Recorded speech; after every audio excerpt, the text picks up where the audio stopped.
1주택자가 최고의 투자다. 전세 가격은 하반기에도 조금 더 오를 그런 우려가 있겠다. 다주택자는 주택 수를 줄이는 방법을 연구할 수밖에 없습니다. 부동산에 관한 모든 궁금증 매일경제가 대신 물어드립니다. 부동산 대물. 안녕하십니까? 손동우 매일경제 부동산 전문기자입니다. 오늘은 박합수 KB국민은행 부동산 수석 전문위원님 모시고 하반기 집값 전망에 대해서 설명하는 자리를 마련했습니다. 매물이 집값 안정을 위해 가지고 정부가 일단은 이제 부동산 관련 세금, 보유세가 있고 이제 양도세가 있고 취득세, 이제 3종 세금이 있는데 지금 정부는 이제 세금이 이제 가해지면은 이제 좀 매물을 내놓을 거다라고 생각해서 하고 있는데 과연 시장이 좀 나올까요? 우선 이제 부동산 관련 세금 중에 가장 정부가 집중적으로 추진하려는 것이 종합부동산세입니다. 12.16 대책에서 나온 것을 이제 지금 바로 입법화하는 과정이 있다고 볼 수 있는데 이게 종전에 예고된 것보다도 훨씬 더 강하게 나타나는 거죠. 자, 그래서 부동산을 가지고 있을 때 보유에 대한 부담을 크게 하는 이런 것은 일정 부분 부동산 매물 확대에 효과는 있다고 보여집니다. 어차피 이제 종전보다 거의 한 2배 정도 가량은 높아질 거로 예상되기 때문에 이렇게 높아진 부담을 크게 지금 뭐 보유의 의미를 두면서 유지해야 될 것인가 이건 상당한 이제 고민이 필요하고요. 이게 이제 현실화되는 것은 물론 이제 강화되는 거는 이제 내년이긴 하겠습니다만 올해 이미 10월 달부터도 1차 높아지기 때문에 상당 부분 보유세 부담이 커지면서 매물화에 대한 그런 그림은 나올 것으로 예상이 듭니다. 특히 이제 종부세가 높아지게 되면 관련된 재산세도 연관돼서 높아지게 되거든요. 이렇게 될 경우 상당 부분은 이제 매도를 고민하는 수요자는 높아진다로 볼 수 있습니다. 양도세가 이제 계속 또 중과세가 되는 상황에서는 다소 또 이제 부담은 되는 거죠. 양도세 중과를 감수하고 팔아야 되는 문제는 또 역시 도사리고 있는 상황이다. 그래서 아직은 시장의 방향성을 찾기에는 좀 어려움이 있습니다만 이런 세금이 중과되면서 이 혼돈의 시간은 조금 더 늘어질 것으로 예상됩니다. 매우 혼돈의 시간으로 갈 가능성이 크다고 보시는 거군요. 취득세가 올라가는 건 어떤 영향을 줄 수 있을까요?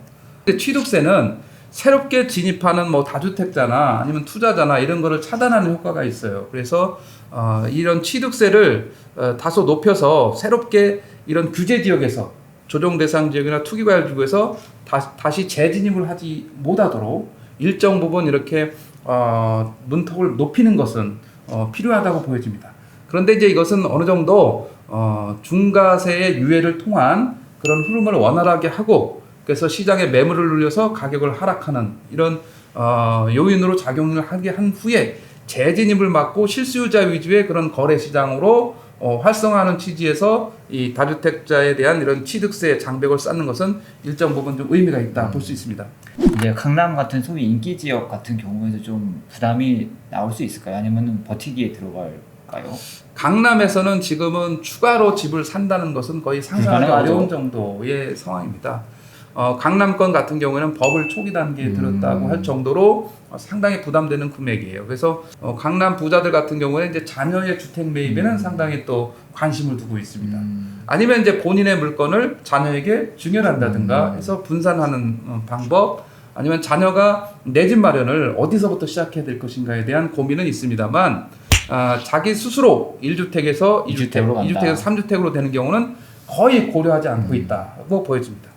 비인기 지역이나 외곽 쪽은 어떤 효과가 좀 나올 수 있을까요?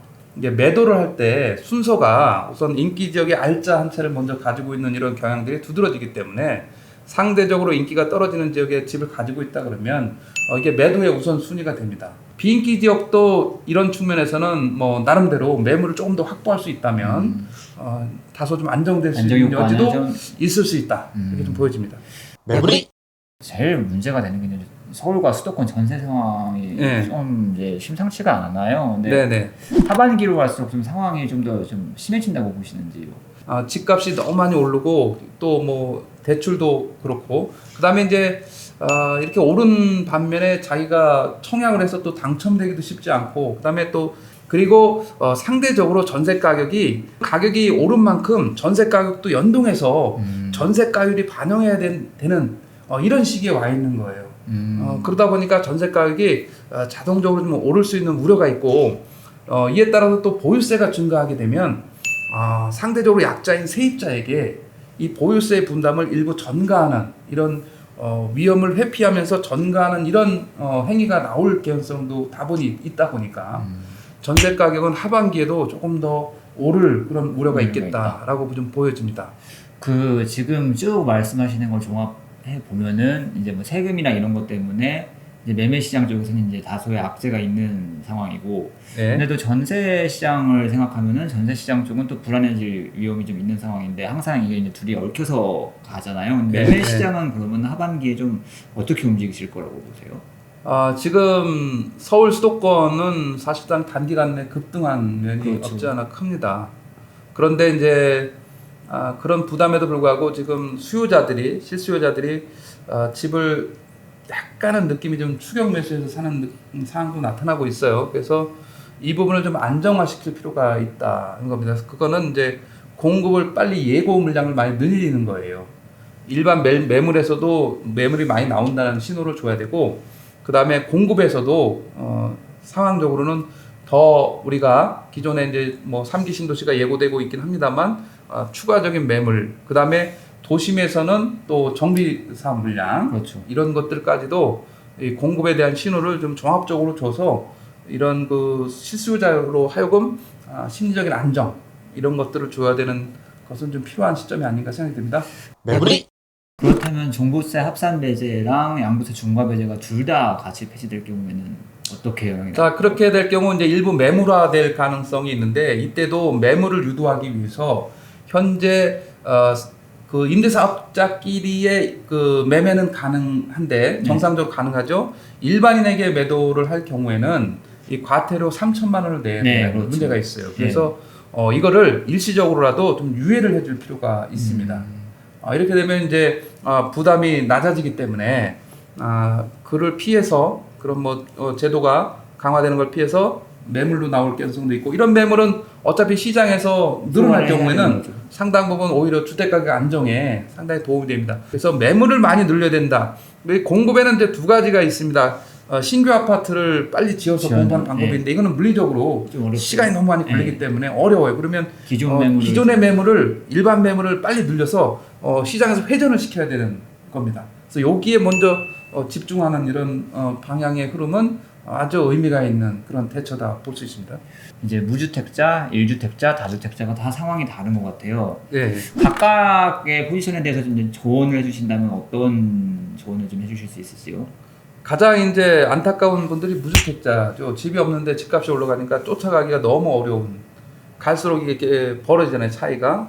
그래서 좀 안타까운데, 일단은 청약가점이 되는 분들 위주로는 역시 분양시장에 대한 기대가 클 수밖에 없다고 보여집니다. 그러나 청약가점이 일정 부분 되지 않는데도 불구하고 무조건 이걸 기다리는 것 또한 상당히 어려움이 있습니다. 그래서 그럴 경우에는 무주택자의 경우에 자기의 관심 지역이나 가격 기준을 설정해 놓고 이거를 끊임없이 좀 관찰하면서 본인이 생각하는 기준에서 약간의 뭐 조정이 된다든가 이러면 매수를 고민하는 것도 필요하다고 보여집니다. 매입 방법에 있어서 경매 시장에 있어서도 관심을 가져야 될 필요가 있어요.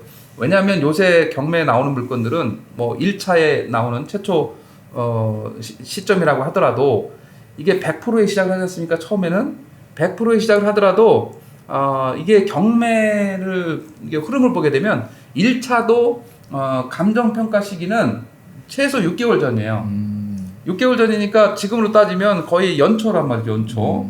그러니까 상대적으로 지금의 시세보다는 저평가될 확률이 높아요. 100%에서도 주변 시세와 대비해서 가격적인 매력이 있으면 과감하게 이런 것도 경매에 대해서 좀 관심을 두면서 이렇게 좀 폭넓게 매수를 해야 된다라고 보여집니다. 1주택자는 그럼 어떻게 해요? 1주택자가 최고의 투자다라는 주장을 제가 계속 하고 있습니다. 집이 있다는 것 자체는 그만큼 갈아타기도 수월하고 여러 가지 측면에서 의미가 있다. 그렇다고 1주택자가 자기 있는 그 집에 안주하는 것은 그것도 또 한번 미래를 위해서 고민이 필요해요. 1주택자라도 5년 후 10년 후에 미래 가치가 더 월등히 뛰어난 이런 그 상황이 된다면 1주택자도 갈아타기를 좀 시도해 볼 필요가 있어요. 1주택자가 최대 혜택을 받는 게 이제 보유 10년 아닙니까? 네. 10년이니까 그 즈음에는 10년 이상은 좀 더 보유하는 건 큰 의미가 없어요. 어떤 면에서는.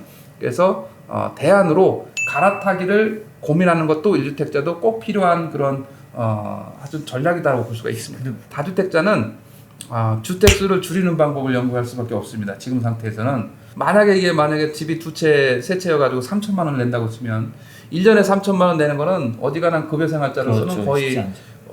거의 뭐 생활이 안 되는 수준이에요. 그래서 이거는 매도하는 전략을 구사하는 게 1단계입니다.